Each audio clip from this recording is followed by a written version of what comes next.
All right, this is Boxing with the Truth, and I am the Truth. It's April 22nd, 2015, and we are here today with Paul, the Punisher Williams. How you doing today, Paul? I'm doing pretty good. All right, well, I appreciate you taking time to do your interview with me. I know you're a busy guy nowadays. We're going to get to that, too, what you've been doing since boxing. So, first of all, I just want to go over a few little facts. Are you still in Aiken, South Carolina? Yeah, Aiken, South Carolina, Dustin, Georgia. Okay, and your pro record was 41 wins, 27 knockouts, and 2 losses, right? Yes. And you fought that welterweight, and you were a southpaw. Yes. And just so the fans know, because I went through your resume, man, and I was impressed. I didn't even realize that you fought this many big names on your resume. I mean, you fought Sharmba Mitchell, Antonio Margarita, Carlos Quintana twice, I believe, Verno Phillips, Ronald Winky Wright, Kermit Cintron, Sergio Martinez, Eslanda Laura, and then I know a lot of people might not know this name, but he is a local guy from Minnesota, and you did fight him, Andy Coley, and unfortunately you took him out in 1 round. But I just wanted to mention his name because he is a local guy. But I mean, your career, you were on your upswing. I mean, you actually were a 2-time WBO welterweight champion. You were a WBO light middleweight champion. I mean, you had everything going for you. The big fight was coming up with Sal Canelo Alvarez. You just signed the contract, right? Yeah.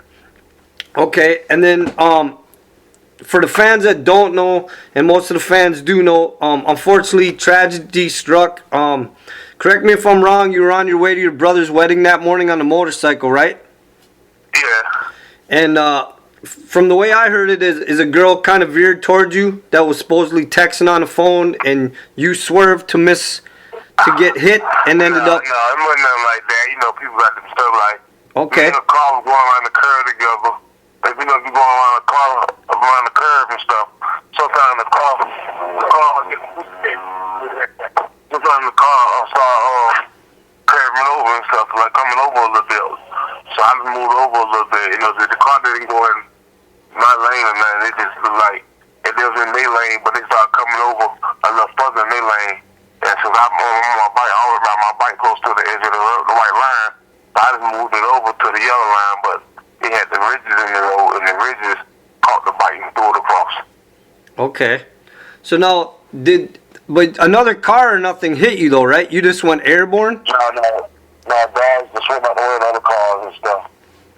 They tried to get up on the sidewalk, and it stopped, the muffler, as I remember, straight the sidewalk when it threw me into the dirt hill. Like head first. Okay, now, when all this transpired, I mean, you were, from what I read, unless I'm wrong, you were conscious the whole time, right? Yeah, it's funny though, you know what I'm saying? Like, I know, guys,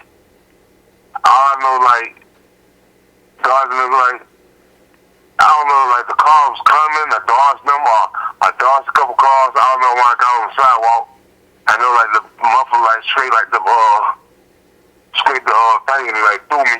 And all I know, like, I went, like into, like, a hill or something or whatever. All I know, like, I got my eyes, like, open my eyes, but I couldn't open my eyes, there was, like, a lot of dirt in my eyes. And I heard the dudes talking and stuff, like, using that, so, I mean, that's all I remember, so I don't know if I went out, moved back up, all I know, you know what I'm saying, they was there, I was, you know what I'm saying, basically listening to everything they were saying and all that. Okay, so I mean, once you got to the hospital and all that, and they started explaining to you what happened and all that, and you realized now that you were going to be paralyzed, I mean, the first thought, I mean, for anybody is like, you know, devastation. Your life's going to change forever. But I mean, I understand that you were still kind of a positive person then. I mean, you're still a positive person now. So for people that are listening that go through something like this or go through a lot of devastating stuff in their life, how do you stay so upbeat and you know, keep hoping and just stay positive? For one, you gotta have faith in God, you know what I'm saying, and your belief, and I believe, you know what I'm saying, one day, you know what I'm saying, that, you know, if I do get to walk again, you know what I'm saying, I'm good, but I guess the way he built me, man, he built me strong enough to deal with whatever I got to deal with. I guess this is my test. I just gotta give all strong soldiers strong tests. So this is one of my tests that I gotta overcome. You know, I could be mad, depressed, sad, and all that. And what is that gonna prove? Nothing but I'm mad, depressed, sad, and still can't walk. So I'd rather just keep one problem that I can't walk right now and deal with that.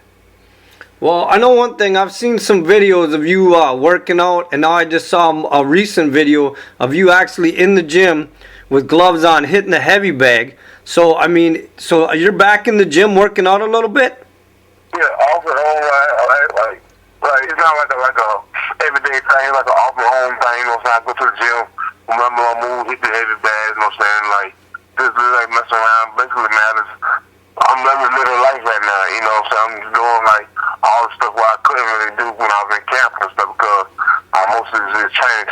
Now I'm as you speak right now.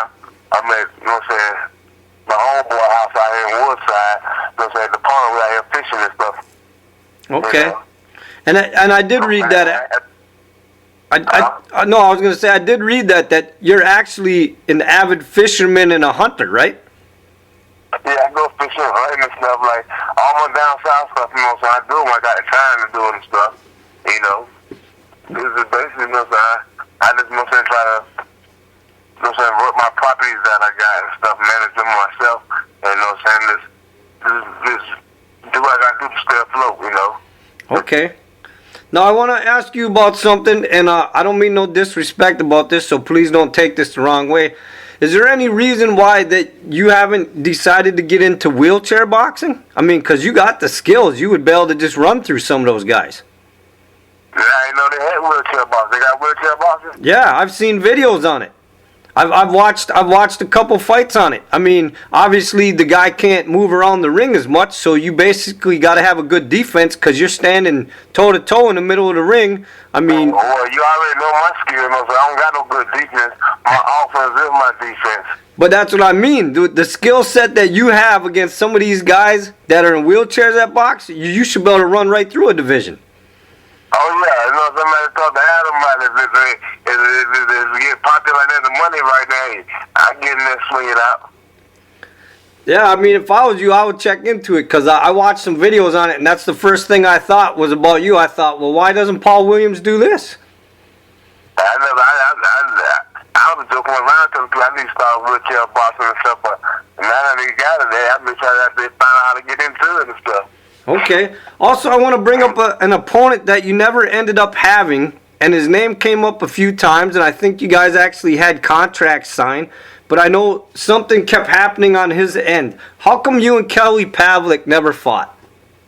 Because he was too scared to fight.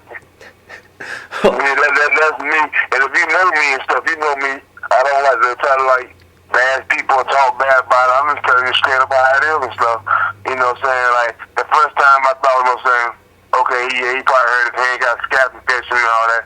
But when we went to the press conference, I did, I think it was at the Giants stadium and stuff, and we was out there, and he was like, you know what I'm saying, the doctor got to say, yeah, get 100% clear and all that. And he got it right in my face, and he was like, you know what I'm saying, he good, he ready to fight. He actually said he good, you know what I'm saying, nothing wrong with his hand, scalp infection gone and all that. I'm like, okay, so the fight is on now, you know what I mean? I guess, you know what I'm saying, when we did our little face off or whatever, you know what I'm saying, he knew I was going to get into his ass. And that's part of my friend, that is me keeping it 100. And he knew it. So, in other words, what he do? He pick and say something about his hand messed up again. Okay, his hand messed up again. So if your hand messed up again, why you fight after I fight the next day, the next week or so? Come on, man. So bottom line, you just say he was scared. He just came up with excuses every time. Oh yeah, man. Everybody know that, man. I mean, like, you can't sugarcoat nothing. Like, some guys say, like, you know what I'm saying, like, oh, this is not the right time, man, you know what I'm saying, like, it's the manager, it's the promoters. But no, all that was on him that time, you know what I'm saying, like, when he got up there, when he sat his own mouth, you know what I'm saying, the doctor cleared me and all that, and the doctor got me, yeah, he's clear, he could fight. I'm like, okay, he's good, man. I'm thinking, man, okay, so, okay, man, it's finna be, we really finna fight. And then all of a sudden, then,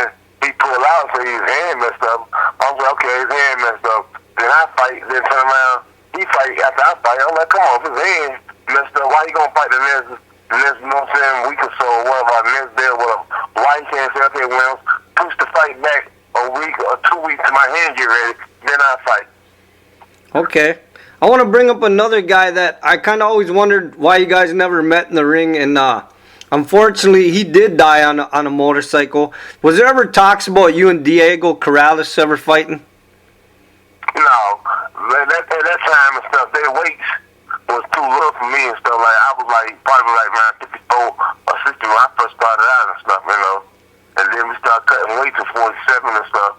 And I don't think he was, you know what I'm saying, like around like in that weight, you know what I'm saying, that weight when I was fighting and stuff. Okay, I was just curious because I know his weight fluctuated and sometimes he fought in different weight classes. So I was just wondering if talks were ever brought up about it. I want to bring up the Paul Williams Foundation. I want you to talk about that a little bit. Tell the fans what that's all about. Yeah, the Paul Williams Foundation, you know, so I go around and do motivating speaking for free. You know what I'm saying? Basically, like, just tell my story and, like, try to uplift kids and stuff. And, like, somebody who's going through the same situation that I'm going through. I know someone who may got, like, problems. I know somebody who got problems. I just share them with what I deal with, my situation, what I be going through. You know what I'm saying? Try to show them, like, what I deal with and, like, to keep a smile so they can help their people out or somebody that hurt. They can be like, okay, that's what he do. Oh, that's how he deal with. Okay, let me try that out. See if it works that way, so I can release my stress and stuff. I ain't gotta worry about what I'm going through and all that. So, you know, that's basically what my foundation most about. You know. Okay. Basically, what mine is. Yeah, try to help kids, you know, and try to teach them, you know, saying like about money and stuff, and how to deal with money and stuff. I know one thing about me. I learned that money ain't got no brains. You know, that's one thing I learned. They all dead. So I know you got to be the smart one. So I tell them like. So I do stuff with their money and stuff. I thank God that, you know what I'm saying, I did a little small moves with my money. I got into that monopoly and stuff into real estate. You know, I tell kids, like, you know what I'm saying, that game Monopoly is kind of like, you know what I'm saying, it's real life. You know what I'm saying, I follow that same format. I never thought 2012 that'd be my last time giving up in that ring and stuff. But I thank God that I had a manager that was telling me what to do with my money and stuff, and I followed the same stuff he did. And listen to him, and that kept me afloat. Okay, well, people that helped you along your way and stuff, I want you to tell me, Lee Wells, what did he mean to you, and who was he? Well, Lee Wells was the one that he kind of put that hard, this pit bull in me. You know what I mean? So like when I was real first started out, man, like he was a friend of the family. You know, his wife and my mom's best friends, and like. You know, he took me up on the ring, like, he never let me get in the ring with guys my age or, you know what I'm saying, or guys that I could beat up on and stuff. He always put me in the ring with bigger guys that was older than me. I'm around 8 years old, I'm small, like, got 17, you know what I'm saying, like 12, 14 years old. I'm like, yo, these guys are going on me and stuff, but I guess he saw something in me, like, how hard I was going, I was just, you know, it didn't matter what they did to me. I always was in there throwing back with them. And I guess like you can walk by him and stuff, and he'll just punch you in the stomach real hard and stuff like. And it's like you'll be talking to him, and he'll just throw a punch in your stomach. So that kind of got me used to taking body shots and all that kind of stuff. Okay, so now it's been about 3 years since your accident, and like you said, you go around and you speak to the kids and everything like that. But are you still involved with boxing as far as, do you follow the welterweight division? Do you watch a lot of fights and stuff, and do you like help train at all or anything? No, I'm about to start trying to train some fighters and stuff, but like what I see out here now, man, I'm like, yo, it's upsetting me and stuff. I'm like, these guys ain't fighting now. These guys everybody's scared to get punched in the face. They're scared to take a lead. Nobody don't want to take a lead. Everybody want to be the one beating everybody up. You know what I mean? Like, the fights I be going through and stuff, like, I mean, I know boxing is looking for another big star. And, you know, Mayweather, you know what I'm saying, can't nobody outrun Father Time. So Mayweather, he knows, like, he got about 1-2 more fights, you know what I'm saying, he gonna be done.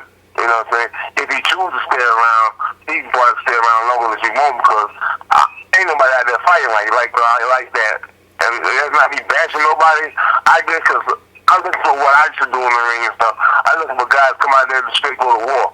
And like guys you see out there now and stuff, I mean, nobody that's really exciting like that. That everybody just keep going home and everybody talking about. There's nobody like that. Everybody talking about is Mayweather and Pacquiao. Okay. Yeah, a couple of names, people throw up a couple of names, but nobody don't really know them because they're not getting in there beating top guys or making some noise in there. Okay, well, speaking of two guys in the welterweight that are hopefully going to make some noise on the undercard of Klitschko and Jennings, are you familiar with Saddam Ali and Francisco Santana? No, I'm not familiar with them. Okay, because they're fighting each other in the welterweight division on the undercard on the 25th, and they're two guys that like to go to war, so hopefully that'll be an interesting fight. But speaking of the Mayweather and Pacquiao fight, I wanted your opinion on that. If I wanted to kind of get a breakdown from you on what you think's going to happen in that fight. I have my different opinions and stuff. I wanted Pacquiao to win. I wanted Mayweather to stay winning. I wanted to be a good fight. I wanted to be this and that, but I couldn't. So I like Pacquiao because, Pacquiao, he's a good fighter and all that and stuff. And I like Mayweather because Mayweather, he's unbeatable. He got a lot of mouth with his stuff and all that, and he can back it up. And I guess because, in my era, when I was up in Compton and stuff, Mayweather was my man in my field, So, with him, Mayweather, Pacquiao, Cole, Hussein, De La Hoya, all them guys, I was in the same area at the time them guys was fighting and stuff. So I was one of them guys. I was covering all them guys. I never get a shot at none of them guys. So, when I got hurt and stuff, and now he's still in there, I want to see a good fight, but I don't want to see him lose. Because I want to be the one to be in the Boston Martin, to give him that first L. Because he's the champion, so he's the king. So you got to give the man his props and stuff. He's the king of our era and stuff. Everybody want to get in there, and I guess because I say I want to be the one to beat him because I want to show everybody how to beat him and stuff. Guys get in there, they don't make it a fight. This Vegas, man. Go for broke. You got to go all out. You can't hold nothing back. You got to go all out.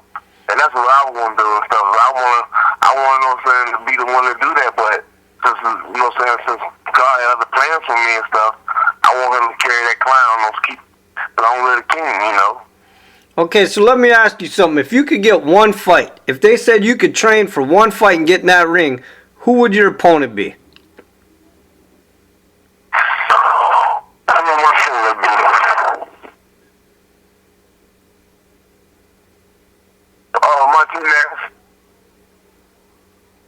Martinez? Sergio.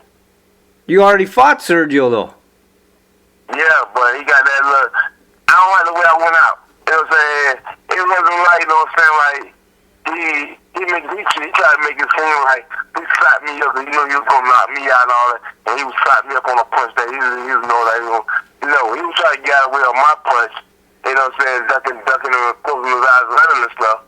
The punch land. I can't take that from him that he knocked me out. He landed a punch, but he landed a punch, getting out of the way, ducking his head, throwing a punch out of scaredness, trying to get away, and it just happened to land. That's how he got that and stuff. The whole time in the ring and stuff, he was jumping in the hole that night. I was like, this guy is jumping, he hit me, but he got his eyes closed. I was like, he jumping in throwing punches with his eyes closed. And it happened to be so funny that I brought that up because a fan came to me with a picture of him jumping in with his eyes closed so tight you can see the veins in his forehead and stuff. And I I remember that the whole night. The whole night we was in there. I was like, why this guy jumping in with his eyes closed? He got his eyes closed the whole night swinging at me.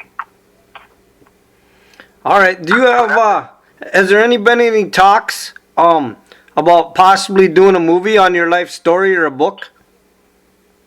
Well, I was putting a book out and stuff, but I don't want to put no book out, because people are buying it because who I'm them. I want to put a book out that really tell, these guys knew, like, once I put my book out and my story and stuff that goes out, they gonna be like, this guy was scared, man. He wasn't doing all that and still beating guys like this. You know what I'm saying? No, this guy, no. But when I put my story out, my book out, you know what I'm saying? You know, they were like people that's somebody that's walking in my shoes and stuff. You know what I'm saying? That gonna fit right into their life. They're like, you know what? I could do that, man. Okay, that's I guess my story that I brought up in like Carolina, you know what I'm saying, in Georgia, like how I was raised, you know what I'm saying, how the obstacles that I had to overcome and stuff, and hurdles I had to jump over. Oh man, it'd be a good bull story, you know, like it'd be a good movie and stuff. You know what I'm saying? I see it as a good movie, but you know, who knows? But there hasn't been any talks about a possible movie? Because I think your story is really inspirational. I think a lot of people would love to watch a movie on your life. Yeah, you know, I know, you know what I'm saying, in time, everything will pop in time, you know what I'm saying. I know when Denzel Washington, that was a big moment for me. Like, I know, like, everybody be like, man, what's your biggest moment? What's your biggest moment when you won the title and boxing and all that? I'm like, no, like me, I done met a lot of fighters. People say stars or whatever, movies, celebrities or whatever. Everybody to me is like average person. So I scare everybody the same and stuff. But like, I guess my biggest moment was like when Denzel Washington came up to me and was like, yo, man, you the best, man. I'm a fan of yours. I'm like, yo, like. I've been watching him like I was really watching movies on him and stuff, acting like this. I'm like, for him to come up and say I'm the best, man, like you know, he a fan of mine. Like, that was my biggest moment, I think, in boxing. Okay. Well, listen, on May 2nd, are you going to be at the Mayweather Pacquiao fight? I'm deciding, man. I'm debating on that right now, man. I know I'll probably take my fiance out there, you know what I'm saying? Let her, you know what I'm saying, get to see something, cause like, okay. I guess it's prestige for everybody to be out there, cause like, people can't get tickets to the fight. It's supposed to be a big fight like that and stuff. But me, it's bitter and sweet for me. The bitter part is like, cause I want to be in that ring throwing them things at them and stuff, getting my shot at. And that's the bitter part for me. Like, oh man, why is this? Well, you know, I can't question that. You know, it is what it is. That's where the cookie crumble. So I can't question like, oh, why I had to be in a chill? Why this and that? I was like, you know what? Fuck it. That's where the cookie crumble. It is what it is. So I just keep moving to the next one. But I was like, man, what I want to give them is and show them how to do it. And show them this is how you supposed to, you know what I'm saying? If you want to jump on a champion, take a champion belt, this is how you do it. This is how you go in there. You leave it all. You go for blood.